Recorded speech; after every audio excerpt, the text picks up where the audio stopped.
बिस्मिल्लाहिर्रहमानिर्रहीम अस्सलामुअलैकुम वरहमतुल्लाहि वबरकातुहू। हमारे यूट्यूब चैनल लर्न अल कुरान तजवीद में खुश आमदीद। आज का लेसन है लेसन नंबर 1.62, जिसमें लेंगे वक्फ़ की हालतें, यानी कुरान पाक में जो भी अलामतें आती हैं वहाँ पर किस तरह से वक्फ़ करना है और वक्फ़ करने की हालतें कौन कौन सी हैं। देखिए, सबसे पहले यहाँ पर लेते हैं पहली अलामत को।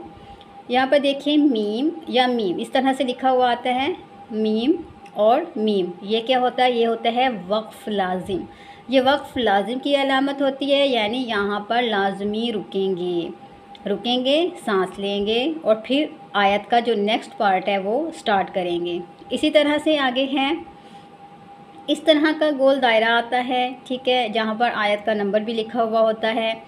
ये क्या होता है? ये आयत के ख़त्म होने की अलामत है, ठीक है। ये बड़ा सा दायरा होता है थोड़ा सा, और उसके अंदर आयत का नंबर होता है। ये क्या अलामत होती है? आयत के ख़त्म होने की अलामत होती है। और यहाँ पर रुक जाना क्या होता है? सुन्नत।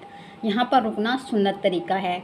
इसी तरह से आगे चलते हैं तो यहाँ पर सक्ता और सीन, समटाइम सीन की अलामत होती है, समटाइम सक्ता की अलामत होती है, ठीक है। इसे सक्ता की अलामत कहते हैं, जहाँ पर सीन लिखा हुआ आ जाए या बज़ाहिर सक्ता लिखा हुआ भी आ जाता है। तो यहाँ पर क्या करना होता है कि 2 हरकत के बराबर रुकना है, लेकिन सांस नहीं तोड़ना।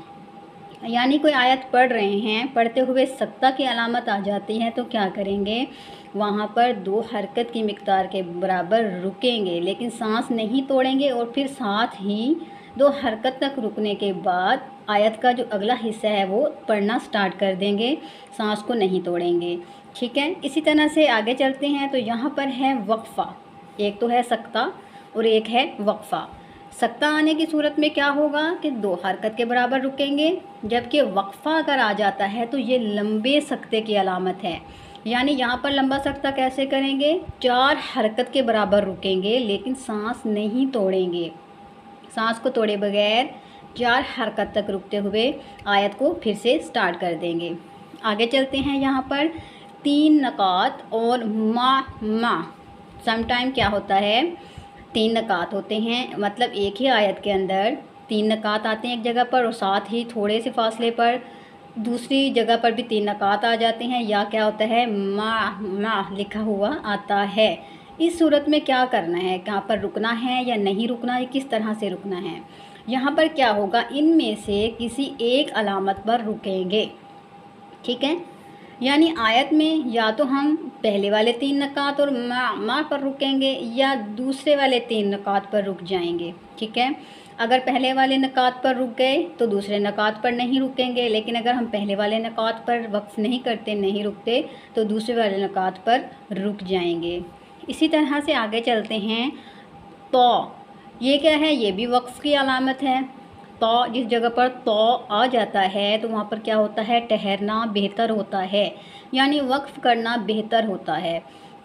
वक्त पढ़ लेना चाहिए क्योंकि वहाँ पर वक्फ़ करना बेहतर है। इसी तरह से आगे चलते हैं तो यहाँ पर है कॉफ और फ़ा, कॉफ, ठीक है। यहाँ पर क्या हो जाता है? इसका मतलब है ठहर जाओ, यानी रुक जाओ। यहाँ पर रुक जाना चाहिए, यानी यहाँ पर भी वक्फ़ करना चाहिए। वक्फ़ करने के बाद आयत को जो है आगे शुरू करना चाहिए। इसी तरह से आगे है वक्फ़ के अलामात में से जीम और सौद लाम, यानी सल। जहाँ पर जीम और सल आ जाए तो वहाँ पर क्या होता है? वहाँ पर इख्तियार होता है कि हम चाहें तो रुक जाएं, चाहें तो ना रुकें। यानी वहाँ पर ठहरना या ना ठहरना दोनों तरह से बेहतर है। ठहर जाएंगे तो भी बेहतर है, और अगर नहीं रुकेंगे, आयत को जारी रखेंगे तो भी बेहतर है। इसी तरह से आगे है ला। देखें, यहाँ पर ये वाली जो अलामत है, अगर ये आयत वाली अलामत के ऊपर आ जाती है, ठीक है, आयत है, आयत वाली अलामत के ऊपर आ जाती है, एक आयत ख़त्म हो गई है लेकिन उसके ऊपर ये अलामत है, तो यहाँ पर भी इख्तियार है कि चाहे रुक जाएं, चाहे आयत को आगे दूसरी आयत के साथ मिलाकर जारी रखें, ठीक है। इसी तरह से आगे ये 4 जो अलामतें हैं, ज़ा, सौद, क़ाफ़, सौद, लाम, या, ठीक है। यहाँ पर सल्ले, इसको सल्ले भी पढ़ सकते हैं। ज़ा, सौद, क़ाफ़ और सल्ले, ये 4 जो अलामतें हैं, अगर ये आ जाएं तो इस सूरत में क्या करेंगे?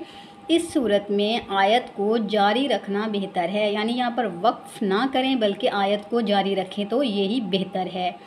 अब चलते हैं अपनी आखिरी अलामत की तरफ। तो यहाँ पर लेते हैं ये ला। एक तो ला आपने यहाँ पर पढ़ा, आयत के ऊपर छोटा सा होता है।